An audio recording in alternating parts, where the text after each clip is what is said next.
How warm is lukewarm? While lukewarm can generally be used to mean somewhere between hot and cold, there are certain instances that call for a more specific spot on the thermometer. Say for example, you're baking bread, bathing a baby, or breakfasting with Goldilocks.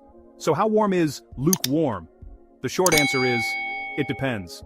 When Dutch physicist Daniel Fahrenheit and Swedish astronomer Andres Celsius came up with their respective temperature scales in the early 18th century, the word lukewarm had already been on the scene for several hundred years. According to the Oxford English Dictionary, it derives from the Middle English word luke, also spelled luke or luca, which basically means tepid.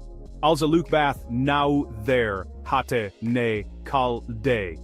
An anonymous author wrote in a 14th century poem called Prick of Conscience. In modern English, that's also a lukewarm bath, neither hot nor cold. In short, lukewarm wasn't originally a scientific term, and it still isn't.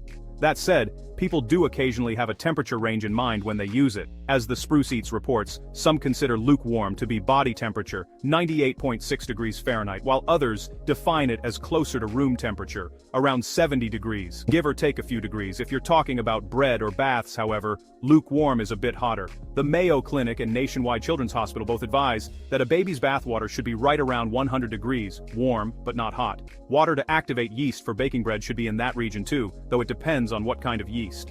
According to Red Star yeast, cake yeast, sometimes known as wet, fresh, or compressed yeast, requires water between 90 and 95 degrees, while dry yeast calls for water between 110 and 115 degrees. Bob's Red Mill explains that instant yeast usually needs even warmer water to activate, between 120 and 130 degrees.